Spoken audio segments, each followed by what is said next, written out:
There's a reason Viking longhouses and storied stave churches survive brutal North Atlantic winters, while many modern wooden structures fail after just a couple of decades.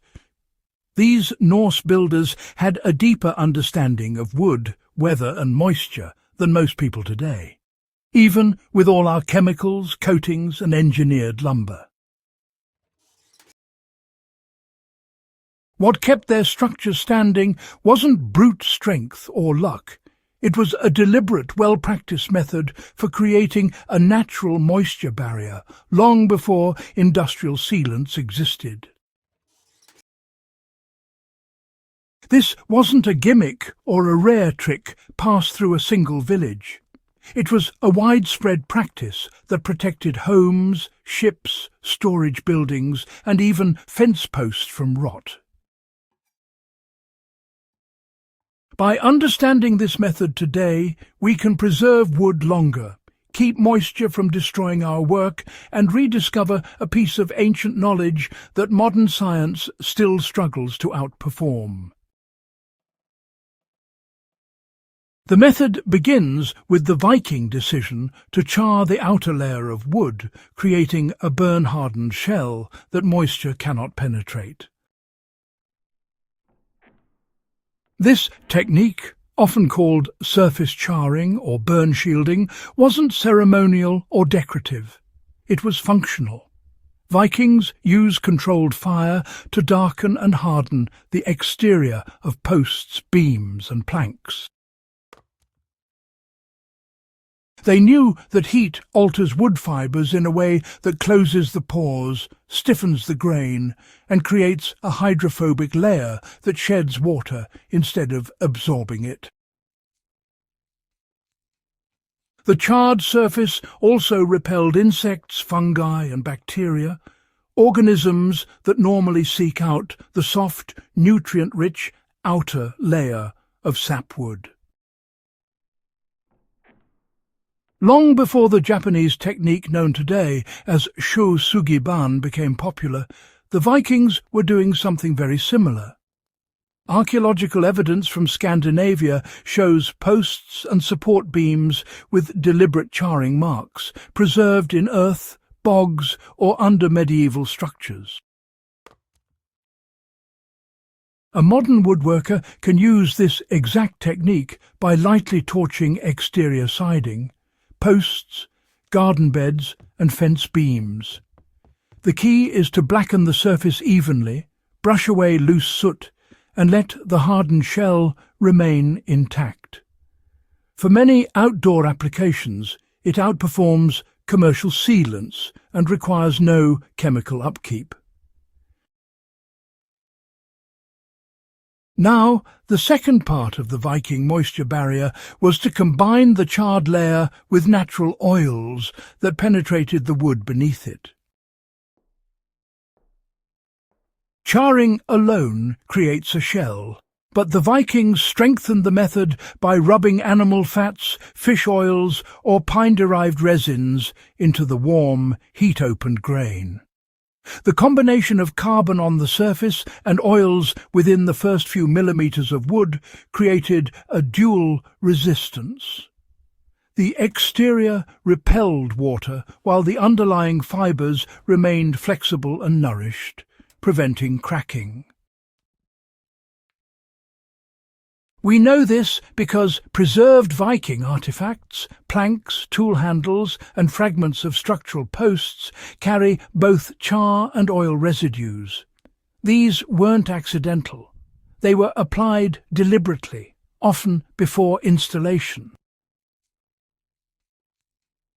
Now, when oil meets charcoal, it fills those tiny micro cracks, binds itself to the carbon and, well, forms a surprisingly durable protective barrier. Even today, woodworkers who combine heat treatment with natural oils are able to achieve results that, honestly, synthetic sealants still struggle to match. For practical modern use, you can simply char the wood and then apply boiled linseed oil or a natural resin-based wood oil while the timber is still warm. This allows for deeper penetration and, a longer-lasting seal. It is entirely possible to treat a timber beam, an outdoor bench, or even raise bed frames using this very method, and achieve years of moisture resistance without having to rely on chemicals. The third element of the Viking method was to place the treated wood in positions that avoided long-term saturation.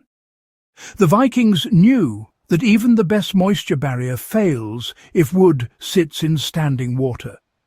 So they designed their buildings carefully. Longhouses had raised sills and stone foundations.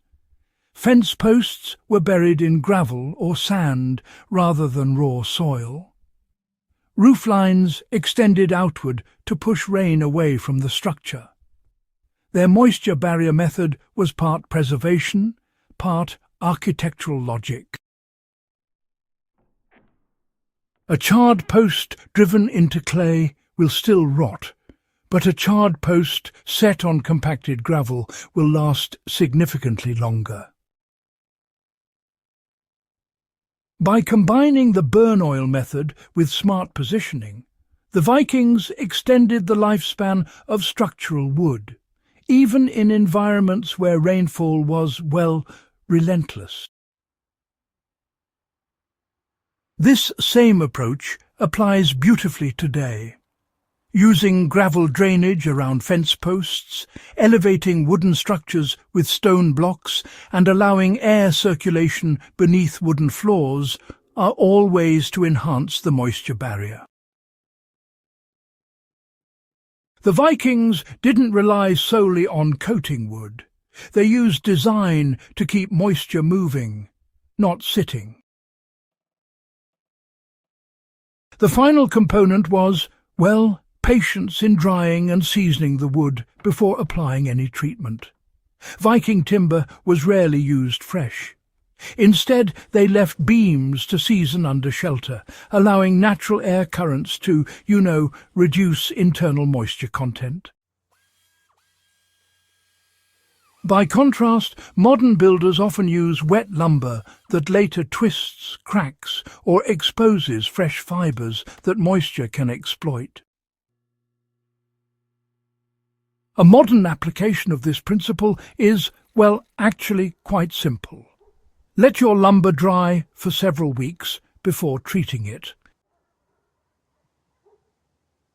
Even if you cannot achieve the months-long seasoning the Vikings practiced, reducing moisture content before charring ensures, honestly, a much longer-lasting barrier.